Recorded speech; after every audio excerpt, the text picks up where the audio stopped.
Straight of Hormuz अब पूरी तरह जंग का मैदान बन चुका है। ईरान ने दावा किया है कि उसने एक अमेरिकी टैंकर को बीच समुद्र में खदेड़ दिया। आरोपी की यूएस टैंकर रडार सिस्टम बंद करके हॉर्मूज स्ट्रेट को पार करने की कोशिश कर रहा था। तभी ईरानी नौसेना हरकत में आई और चेतावनी देकर गोलियां दाग दी। इसके बाद टैंकर को पीछे हटना पड़ा। यह घटना ऐसे वक्त में हुई जब अमेरिकी अधिकारी ने पुष्टि की है कि अमेरिका ने दक्षिणी ईरान में फिर से एयर स्ट्राइक की। माना जा रहा है कि पहले जहाज पर गोलीबारी हुई और इसके बाद अमेरिका ने अटैक कर दिया। अमेरिकी अधिकारियों ने यह भी बताया कि उन्होंने स्ट्रेट ऑफ हॉर्मूज के पास से 4 ईरानी वन वे अटैक ड्रोन भी बरामद किए हैं। और हमारे साथ 2 मेहमान जुड़े हैं, रक्षा विशेषज्ञ retired group captain UK Devnath ji और विदेशी मामलों के जानकार प्रोफेसर मनोज कुमार जी। आप दोनों मेहमानों का बहुत स्वागत है। यूके देवनाथ जी, सबसे पहले आप ही से सवाल कि जिस तरीके से अभी तस्वीरें नजर आ रही हैं और तनाव बढ़ता नजर आ रहा है, उसके बाद आपको क्या लगता है, क्या एक बार फिर से जंग के हालात बनने वाले हैं? जी हाँ मोनिका, पश्चिम एशिया में हालत बहुत ही तनावपूर्ण है, नाजुक हैं, सेंसिटिव मुद्दे चल रहे हैं। लेकिन अच्छी बात यह है कि हालत अभी भी काबू में। उभय पक्ष एक दूसरे से दोहा में, कतार में बातचीत करने की कोशिश कर रहा है। जी। उभय पक्ष ने एक दूसरे को 10-10, 14-14 पॉइंट्स की लिस्ट थमाई है जिस पर बातचीत चल रही है। अब हो ये रहा है कि अमेरिका छोटे छोटे हमले कर रहा है। अमेरिका कह रहा है कि वह ये हमले सेल्फ डिफेंस में कर रहा है। और मोनिका, अमेरिका का ये दावा है कि छोटे छोटे ईरान की जो स्पीड पोस्ट हैं वो अमेरिकन एसेट्स पर हमला करने की कोशिश कर रही थी। स्ट्रेट ऑफ हॉर्मुज में माइंस यानी पानी की सुरंगें बिछाने की कोशिश कर रही थी। इसीलिए अमेरिका ने सेल्फ डिफेंस में इन छोटे छोटे नावों पर हमला किया। इसी तरह से अमेरिका ये दावा कर रहा है कि स्ट्रेट ऑफ हॉर्मुज के जस्ट उत्तर में, जहां बंदर अब्बास है और पीछे जोरगा माउंटेन रेंज है, वहां पर ईरान ने 30 से ज्यादा छोटे छोटे सुरंगें खोदकर उन सुरंगों के अंदर, गुफाओं के अंदर लॉन्चर लगाए हुए हैं। और वहां से उन लॉन्चर से वो शॉर्ट डिस्टेंस वाली जिनकी मिसाइलें जमीन से फायर कर रहा है, anti ship missile straight of Hormuz की तरफ। किन पर फायर कर रहा है? अमेरिकन जहाजों पर, इजरायली जहाजों पर, पानी के जहाजों पर। तो इसलिए अमेरिका कह रहा है कि उनको न्यूट्रलाइज करने के लिए उसने ये हमले किए। जवाबी कार्रवाई में ईरान ने अभी तक कोई भयंकर हमला नहीं किया है। हम उम्मीद करते हैं कि जवाबी कार्रवाई में ईरान फिर से इजराइल की तरफ कोई 2000 किलोमीटर लॉन्ग रेंज वाला मिसाइल नहीं दागेगा। जी मोनिका। बिल्कुल प्रोफेसर मनोज, ट्रंप ने कहा कि तेहरान को डील करनी ही होगी। एक तरफ बात डील की हो रही है, दूसरी तरफ लगातार बयानबाजी। कल भी अमेरिका ने कहा कि हमारे पास पर्याप्त साधन है और किसी भी वक्त हमला करने में हम पूरी तरह सक्षम। तो क्या समझा जाए इसे? देखिए मोनिका जी, ये ईरान, अमेरिका और इजराइल जो कॉन्फ्लिक्ट्स है, ये जिस तरीके से जितना लंबा खिंच रहा है, उससे दोनों देशों के बीच में दबाव और टेंशन और बढ़ते जा रहा है। और आप देख सकती हैं कि एक तरीके से ये आंशिक सीज फायर ही है, क्योंकि दोनों देशों ने कहीं ना कहीं किसी न किसी रूप से एक दूसरे पे अटैक कर रहे हैं, चाहे सुरक्षा के नाम पे कर रहे हैं या अपना बढ़त बनाने के लिए कर रहे हैं। और इधर इजराइल भी लेबनान पे जिस तरीके से टाइम टू टाइम अटैक कर रहा है, तो कहीं ना कहीं ये दिखा रहा है कि एक तरीके से पूरी तरीके से ये शांति समझौता सफल कहीं से होते हुए दिख नहीं रहा। लेकिन अभी जिस तरीके से एक वैश्विक दबाव जो बन रहा है, क्योंकि हम सब जानते हैं कि 20% जो पूरा एनर्जी जो फ्यूल है वो उसी रास्ते से निकलता है, और उस पर अभी भी ईरान की बढ़त बनी हुई है। और इसका खामियाजा ये हो रहा है कि पूरा वर्ल्ड एक आर्थिक मंदी की तरफ जा रहा है। दूसरे तरफ अमेरिका के ऊपर दबाव पड़ रहा है। तीसरा, जो जिस तरीके से ईरान, ऐसा नहीं है कि इस सैंक्शन से ईरान की आर्थिक स्थिति बहुत अच्छी हो रही है, वो भी डिटोरिएट हो रहा है। लेकिन अभी ईरान और अमेरिका के इस कॉन्फ्लिक्ट्स में अगर हम देख लें, अगर हम पूरे पिछले 80-85 दिनों का अगर आकलन कर ले, तो कोई भी देश ये नहीं कह सकता है कि मैं इस युद्ध में जीत गया हूं या हार गया हूं। तो ये बिल्कुल एक डेडलॉक पोजीशन है। अब रही बात जिस तरीके से अमेरिका ने विश्व के साथ अपना समर्थन मांगने की जो अपील की, और उससे कहीं ना कहीं इसमें बड़ा ही एक तरीके का पॉलिटिकल उसको सेटबैक लगा कि कोई भी देश उसके साथ खड़ा होते हुए नहीं दिखा। और अभी जिस तरीके से इस प्रक्रिया में ट्रंप के ऊपर जो क्वेश्चन मार्क खड़े हुए, अमेरिका के डिफेंस पे क्वेश्चन मार्क खड़े शुरू हो गए, वहां के पेंटागन के ऊपर क्वेश्चन मार्क शुरू हो गए, तो ये अमेरिका इस चीज को फिर से वापस अपनी उस बादशाहत को, अपने हेजमनी को पूरे वर्ल्ड के सामने रखने के लिए जिस तरीके का शर्त रखा है, और उस शर्त को ईरान बिल्कुल मानने को तैयार नहीं। अगर हम देख ले तो 14 सूत्रीय जो अमेरिका ने जो प्रस्ताव दिए थे, अब फाइनली 3 और 4 सब्जेक्ट पे आके इन दोनों के बीच में बातचीत आके अटक रहा है। अगर आप देख लीजिए तो स्टेट ऑफ हॉर्मुज जो सबसे इंपॉर्टेंट है, और जो दूसरा है जो न्यूक्लियर है, जिसको अमेरिका चाहता है कि हम किसी भी तरीके से वहां से उसको वापस ले ले, जो कि ईरान और IRGC कहीं से भी इस देने को तैयार नहीं है।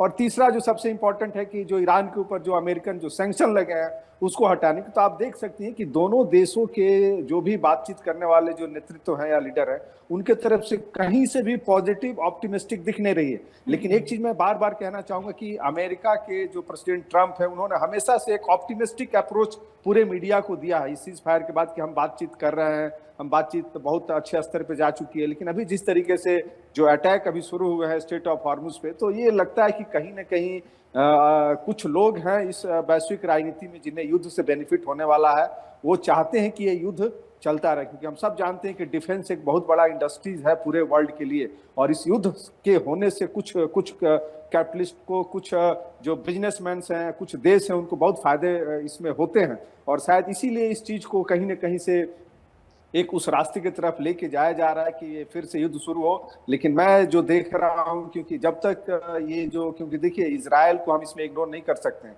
और नेतन्याहू के सामने ये सबसे गोल्डन अपॉर्चुनिटी, क्योंकि ट्रंप जैसा राष्ट्रपति जो उनके इशारे पे अभी काम कर रहा है, और उन्हें पता है कि आने वाले समय में ट्रंप का जाना वहां से तय है। और इस इम्पोर्टेंट जो उनको मौका मिला, वो चाहेंगे कि किसी भी तरीके से ईरान, जो कि हमेशा इजराइल, डेथ टू इजराइल और डेथ टू अमेरिका की जो बात करता है, उसको बिल्कुल एक तरीके से सबोटाइज करने का प्रयास करेंगे। और ये उनके लिए बहुत ही गोल्डन अपॉर्चुनिटी है। इसीलिए आप देख सकती हैं कि वो लेबनान पे या हमास पे जिस तरीके से उनका अटैक डे बाय डे जारी है, इस शांति विराम में भी। तो मुझे लगता है कि अभी ये स्थिति आज के डेट में जिस तरीके से टर्माइल होते जा रही है, जिस तरीके से दोनों तरफ से दबाव बनते जा रहे हैं, टेंशन होते जा रहा है, हो सकता है कि अगर कहीं से शांति विराम नहीं होता है तो फिर से ये युद्ध शुरू हो सकता है। जी मोनिका जी, बिल्कुल ठीक कहा आपने, और आसार भी यही नजर आ रहे हैं। क्योंकि देवनाथ जी, हाल ही में अमेरिका में जो ट्रंप के बेहद करीबी सांसद है, उनका एक बयान सामने आया जिसमें उन्होंने कहा कि पाकिस्तान को बीच में लाए मध्यस्थता के लिए शायद ये डिसीजन बहुत गलत रहा। अब अमेरिका को ऐसा क्यों लगता है कि पाकिस्तान की मध्यस्थता करवा के उन्होंने बहुत बड़ी गलती की? हाँ मोनिका, अगर हम 2 महीने पीछे जाएं तो मध्यस्थता करने के लिए पहले काफी दूसरे देशों ने भी कोशिश की थी। सबसे पहले तुर्की का इनिशिएटिव आया था। एर्दोगान चाहते हैं कि यूरोप में तुर्की को एक स्थान मिले। एर्दोगान चाहते हैं कि तुर्की की प्रतिष्ठा बढ़ जाए ताकि यूरोपियन यूनियन को ज्वाइन करने के लिए तुर्की को इनवाइट आ जाए। तो इसी के तहत उन्होंने ईरान और अमेरिका के बीच बातचीत कराने की कोशिश की थी। लेकिन अमेरिका को शायद एर्दोगान पर ज्यादा भरोसा नहीं है, तो इसीलिए यह बातचीत तुर्की के माध्यम से नहीं हुई। फिर मिस्र के राष्ट्रपति हैं अल-सीसी, पहले मिस्र के आर्मी चीफ थे, बाद में राष्ट्रपति बन गए। अल-सीसी ने भी ऐसे बता दूं कि मिस्र और इजराइल की बड़ी मजबूत दोस्ती है। पहले तो युद्ध होता था मिस्र और इजराइल के बीच में एक समय। 1967 में 6 डेज वॉर हुआ। 1973 में मिस्र ने हमला किया इजराइल के ऊपर यom किपुर वॉर के दौरान। लेकिन बाद में अमेरिका ने दोनों देशों के बीच में दोस्ती साइन करा दी, जिसको हम कैंप डेविड एग्रीमेंट कहते हैं। 1978 में साइन करा दिया। उसके बाद से मिस्र और इजराइल बहुत मजबूत देश हैं, बहुत मजबूत मित्र देश हैं। तो अल-सीसी ने भी इजराइल की मदद के लिए पेशकश की थी कि वह ईरान और अमेरिका के बीच में बात करा देंगे। लेकिन फिर अल-सीसी की जो खुद की जो आंतरिक इंटेलिजेंस एजेंसी है मिस्र की, कायरो में, उन्होंने कहा कि कायरो में ज्यादातर जो लोग हैं वो इस युद्ध में अमेरिकन डेलीगेशन अगर वहां आई तो उसको अपोज करेंगे। और इसी तरह से बातचीत करने के लिए अगर इजराइल से कायरो में इजरायली डेलीगेशन आएगा तो कायरो के जो आम अवाम है वो भी अपोज कर सकते हैं। हो सकता है कोई एक आध लोग इजरायली कॉन्वॉय के ऊपर या अमेरिकन कॉन्वॉय के ऊपर पत्थर भी फेंक दें। तो ये इंटरनल रिपोर्ट आने के बाद एलसीसी ने फिर यह पेशकश वापस ले ली। तो देखो पहले पहले अगर हम याद रखें कतार, ओमान, अबू धाबी, सऊदी, ये सब देश भी मध्यस्थता करने के लिए अग्रणी थे। हुआ ऐसे कि ये सब देश खुद ही पिछले 2 महीने से युद्ध की चपेट में आ गए। ईरान ने इनके ऊपर भी हमला किया, तो ये सब देश आस्ते आस्ते थोड़ा सा पीछे हट गए। तो बचा कौन? आसपास अगर देखो तो सिर्फ पाकिस्तान ऐसा मुल्क था जिस पर ईरान ने हमला नहीं किया था। मैं मार्च अप्रैल की बात कर रहा हूँ। तब आसपास जितने गल्फ देश पर थे उन सब पर ईरान हमला कर चुका था। जी। सिर्फ पाकिस्तान ऐसा देश था जिस पर ईरान ने हमला नहीं किया था, और पाकिस्तान कोशिश कर रहा था ईरान से बंधुत्व भावना बढ़ाने के लिए ताकि ईरानी कच्चा तेल बिना स्ट्रेट ऑफ हार्मोज में क्षति पहुंचे, कच्चा तेल ईरान से पाकिस्तान तक पहुंचा। तो ऐसे में ईरान ने पाकिस्तान को मान लिया, अमेरिका ने भी पाकिस्तान को मान लिया, क्योंकि अमेरिका को हमेशा लगता है कि पाकिस्तान जो है चाहे हम स्ट्रेटेजिक पार्टनर कह लें या पिछलग्गू कह लें, अमेरिका का है। तो घूम घुमा के मोनिका कहते हैं ना कि कोई जब बचा ही नहीं ऑप्शन, किसी दूसरे देश ने मध्यस्थता की पेशकश नहीं की, रशिया ने, चीन ने, और तो और भारत ने भी मार्च अप्रैल में या आज तक दोनों देशों के बीच में मध्यस्थता की पेशकश नहीं की। तो एकमात्र ऑप्शन कहते हैं ना क्या करें अब, तो पाकिस्तान ही था। जी मोनिका। बिल्कुल ठीक कहा आपने। प्रोफेसर मनोज, इस पूरे मामले को लेकर आपको क्या नजर आता है? अगर बात हम पाकिस्तान की करें तो हाल ही में पाकिस्तान के कई अधिकारी कतर पहुंचे और इससे पहले कतर के भी कई अधिकारी पाकिस्तान आए थे। अब इस सूरत में क्या कतर पर भी भरोसा किया जा सकता है? देखिए मोनिका जी, सबसे पहला सवाल जो आपने किया पाकिस्तान का, तो हम सब जानते हैं कि पाकिस्तान आज पूरी तरीके से इस घटनाक्रम में एक्सपोज हो चुका है, और आप समझ सकती हैं कि डे फर्स्ट से उसने मीडिएटर की जो भूमिका निभाने का, जिस तरीके से वो चाहे ईरान हो, अमेरिका हो, हर जगह जिस तरीके से उसने एक जो अंतर्राष्ट्रीय राजनीति में जो अपना एक जो रिलेवेंस है उसको बनाए रखने के लिए जिस तरीके से उसने यात्राएं की, पब्लिक फुटेज दिखाया पूरे वर्ल्ड मीडिया को। लेकिन आज आप देख सकती है, जैसा अभी देवनाथ जी बता रहे थे, बिल्कुल सही है कि उसमें से कहीं से सफलता दिख नहीं रही, और कहीं न कहीं उसका जो एक नेचुरल जो स्टैंड था जिसके लिए पाकिस्तान जाना जाता है, वो पूरी तरीके से एक्सपोज हो गया। और शायद आप देख सकती हैं कि चाहे अभी जिस तरीके से अब्राहम एकॉर्ड की जो बात हो रही है, उसमें पाकिस्तान कहीं ना कहीं एक तरीके से उसको एक डिसीजन लेने की स्थिति आएगी, और अमेरिका उसको ऐसे छोड़ने वाला है नहीं, क्योंकि हम सब जानते हैं कि आज उसकी जो आर्थिक स्थिति है वो अमेरिका के सहायता से और आईएमएफ के बेल पैकेज के आधार पर टिकी हुई है, और दूसरी तरफ वो चाइना के साथ भी वही डील करना चाहता है। और अब जैसा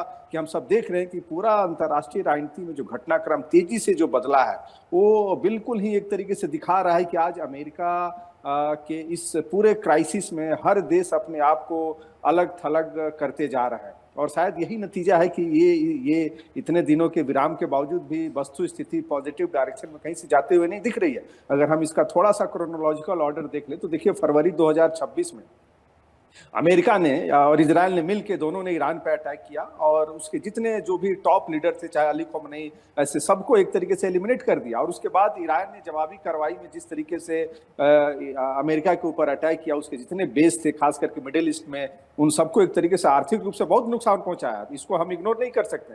लेकिन उसके बावजूद जिस तरीके से सीज फायर हुआ और एक लगा कि एक पॉजिटिव डायरेक्शन में जा रहा है, और उसने जो स्टेट ऑफ हॉर्मुज को एक सहारा बनाया, ऑब्वियस है कि आज पूरा वर्ल्ड इस चीज से जूझ रहा है। और मैं एक चीज कहना चाहूंगा कि स्टेट ऑफ हॉर्मुज एक ऐसा वे है कि ये मुझे लगता है कि युद्ध में जाने के पहले न पेंटागन को, न इजराइल को, न अमेरिका को, और न ही विश्व के किसी देश को इसका अंदेशा था कि ईरान इस तरीके का अप्रोच अपना सकता है। और शायद आप देख सकते हैं कि जिस तरीके से क्रूड ऑयल के दाम बढ़ते जा रहे हैं और पूरा विश्व इससे प्रभावित होते जा रहा है, तो ये कहीं न कहीं दिखा रहा है कि दो देशों के डेडलॉक पोजीशन है, इन दोनों की आपसी संघर्ष को लेके। मैं तो इसमें कहना चाहूंगा मोनिका जी, बेसिकली ये दो देशों की लड़ाई नहीं है, ये बेसिकली एक सिविलाइजेशनल क्लैश है। और हम सब जानते हैं कि इसमें आपको देख सकते हैं, यहूदी है, क्रिश्चियन है, और इस्लाम मानने वाले लोग हैं, ये 3 लोग उलझ रहे हैं। तो ये सिर्फ दिखने के लिए हमें तो लग रहा है कि आर्थिक और अपने वर्चस्व की लड़ाई लड़ी जा रही है, लेकिन इसके पीछे का जो एजेंडा अगर आप देख लीजिए तो कहीं न कहीं ऐतिहासिक रूप से ये चीजें हम सबको देखने को मिल रही है। तो मुझे लगता है कि विश्व को पूरा एक तरीके से आंकने का मौका है कि क्या ये 2-3 देश मिलके पूरे विश्व की अर्थव्यवस्था को, एक हर व्यक्ति को कहीं न कहीं किसी न किसी रूप से प्रभावित करते हुए जा रहे हैं। तो इसमें मुझे लगता है कि इसमें बाकी सारे देश को आना पड़ेगा, लेकिन ये बड़ा दुर्भाग्य है कि आज अमेरिका और ट्रंप की नीति ने एक बिल्कुल, आप देख सकते हैं, चाइना भी गए और रशिया में पुतिन से ही बात किए, लेकिन कहीं से भी कोई एक पॉजिटिव मैसेज नहीं आया कि हम इस युद्ध में शांति वार्ता कराना चाहते हैं। और शायद इसीलिए आप समझ सकते हैं कि ईरान भी अपने आप को पूरी तरीके से तैयारी कर रखा है, और आप देख सकते हैं कि डिप्लोमेटिक लेवल पे अभी ईरान ने बढ़त बना के रखा है। दूसरा, उसकी सैन्य तैयारी भी पिछले 50-60 दिनों में उसने कर लिया है। और तीसरा, जो घरेलू स्तर पे जिस तरीके से उसने अपने लोगों के बीच में IRGC ने एक पॉजिटिव मैसेज दिया है, वो कहीं न कहीं दिखाता है कि आज वो फिर से मजबूती के साथ लड़ने के लिए तैयार है। और वही स्ट्रेट ऑफ हॉर्मुज पूरी तरीके से उसके ऊपर कंट्रोल है। और शायद मुझे लगता है कि अगर इसको बहुत जल्द शांति की तरफ नहीं जाते हैं तो मुझे लगता है कि ये युद्ध होगा, और इसमें ऑब्वियस है कि इस युद्ध में ज्यादा नुकसान होंगे और ये लंबा चल सकता है, क्योंकि आप समझ सकते हैं कि अमेरिका भी अब इस कदम से जहां तक आ चुका है, यहाँ से पीछे हटने वाला नहीं, क्योंकि उसे पता है कि इस युद्ध में जो हम आए थे, जो हमने गोल तय किए थे, उस गोल में उसे कुछ भी अचीवमेंट नहीं मिल रहा। जी मोनिका बिल्कुल, जी। तो ऐलान जंग के संकेत अब साफ नजर आने लगे हैं। आप दोनों मेहमानों का बहुत बहुत शुक्रिया तमाम बातचीत और जानकारी के लिए।